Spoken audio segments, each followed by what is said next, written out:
Lo mungkin udah sering dengar soal AAV, Compon, atau Pendle buat farming di DeFi.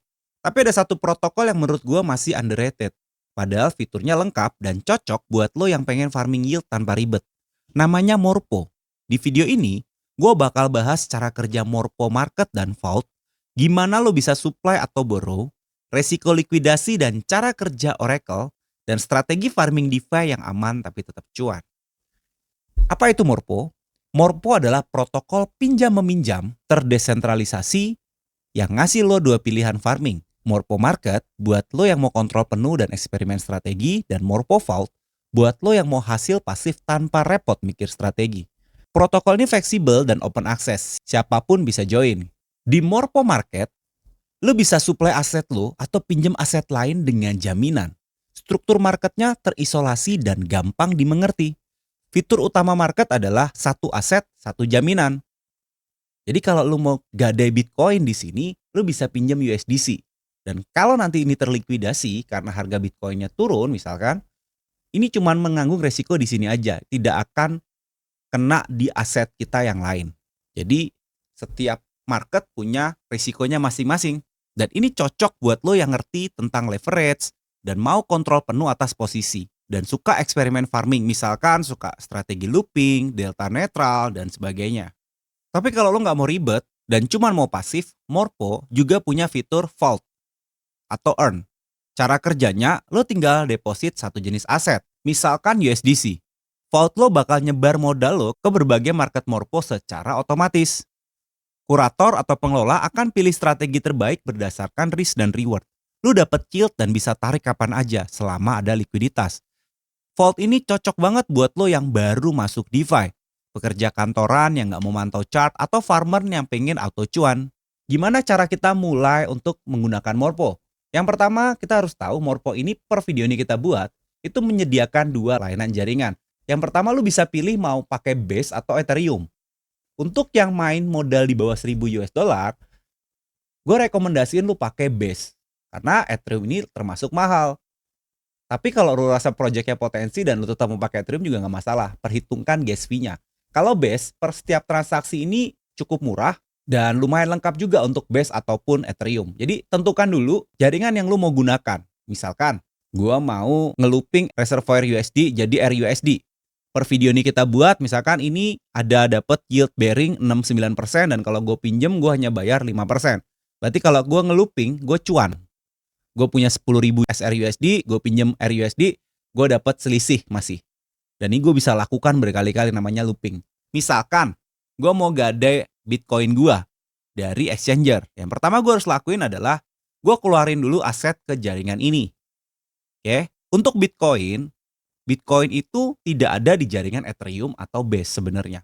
Jadi Bitcoin di Ethereum itu adalah Bitcoin yang di-wrap. Dengan catatan itu 1:1 dengan Bitcoin sekarang. Jadi kalau aset lu ada di exchanger, lu mau masukin ke Morpho, simpelnya adalah lu bisa jual dulu aset lu dan lu kirim ke sini, ke wallet lu di sini, wallet address apapun walletnya, bisa Trust Wallet, MetaMask, Rebi. Dan di situ ntar lu bisa beli ulang di wallet itu, bisa beli Wrap Bitcoin. Atau lu bisa beli Wrap Bitcoin dulu di exchanger lu yang menyediakan dan lu kirim ke sini. Nah, praktisnya seperti itu. Tapi kalau di series nyicil Bitcoin, gue pakai jaringan Base. Yang gue kirim adalah USDC-nya. Dan di sini gue beli CBBTC. Kenapa? Ya sebenarnya banyak ya. Bitcoin itu nggak cuma CBBTC, ada LBTC dan lain-lain. Tapi kalau di Base ini, mirip jaringan ini adalah jaringan dari Coinbase. Jadi Coinbase menerbitkan CBBTC atau wrap-nya mereka. Dan gue hold ini di sini. Kenapa? Ya karena gue nyicil Bitcoin $100 per hari, kalau gue pakai jaringan Ethereum ya boncos. Oke, jadi yang pertama adalah aset lu harus ada di wallet dulu. Gimana caranya? Lu bisa kirim dari exchanger, apapun exchangernya, mau lokal, mau exchanger luar, lu bisa kirim ke address wallet lu. Jadi lu harus bikin wallet dulu. Kalau lu pakai Play Store, lu bisa cari aja wallet yang lu mau buat, Rebi Wallet, Trust Wallet, MetaMask, seperti itu. Tapi kalau lu pakai browser seperti ini, lu bisa cari seperti ini, wallet Rabi extension. Dan lu bisa download seperti ini.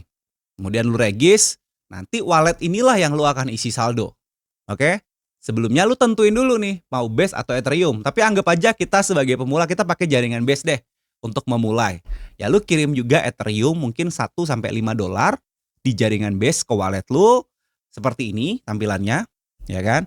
Dan kedua, lu kirim juga aset USDC-nya ke wallet itu. Oke, setelah sudah, lu bisa pilih nih.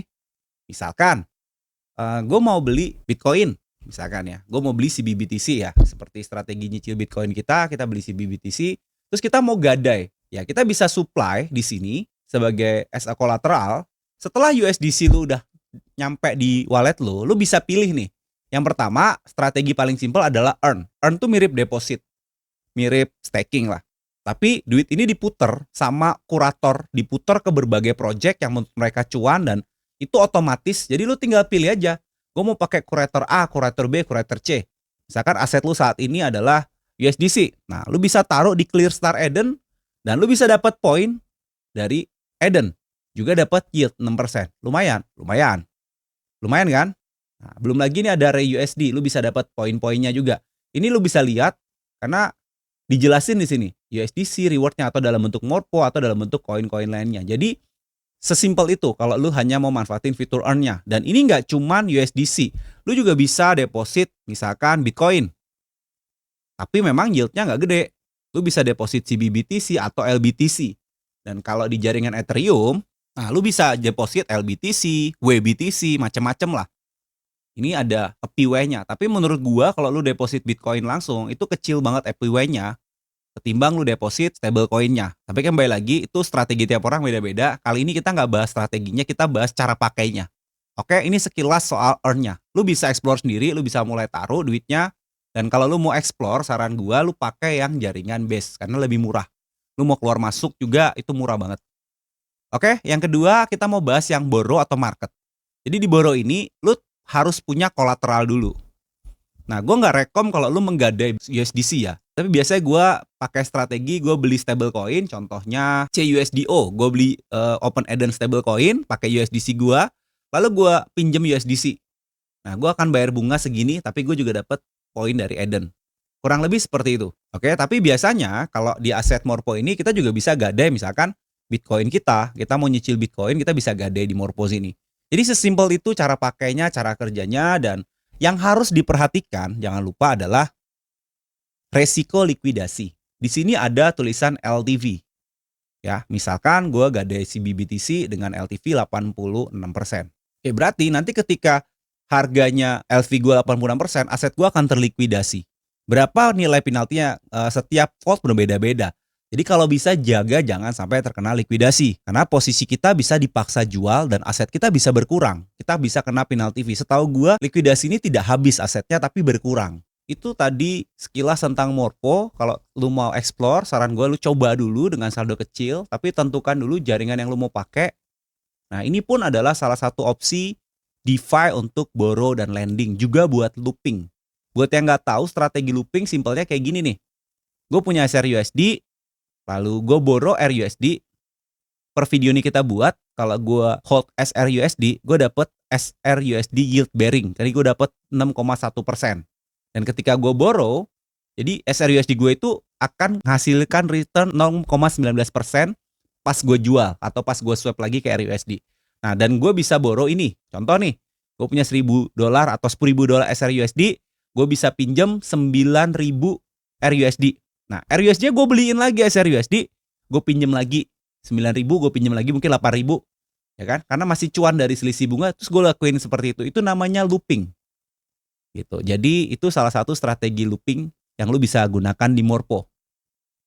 Oke, dan kerennya Morpho itu, yang mungkin nanti bakal kita bahas ke depan kalau kita udah bahas video tentang Pendle adalah, lu bahkan bisa gadai PT. PT itu salah satu token yield bearing juga, lu bisa gadai, jadi lu bisa looping PT berkali-kali. Ini keren nih. Jadi sebenarnya Morpho itu dibalik sekedar borrow lending, lu bisa lakukan looping kalau lu ngerti soal strategi looping ya. Dan mungkin ntar kita akan bahas strategi looping. Video ini adalah untuk lu bisa belajar tentang DeFi namanya Morpho ini. Harus nggak gua gadai aset gua di Morpho? Nggak harus. Lu bisa pilih platform lain dan ntar kita akan bahas banyak platform. Gua akan bahas banyak platform selain Morpho, ada Euler dan teman-temannya. Tapi lu juga bisa pakai exchanger. Cuman kalau di exchanger biasanya asetnya terbatas.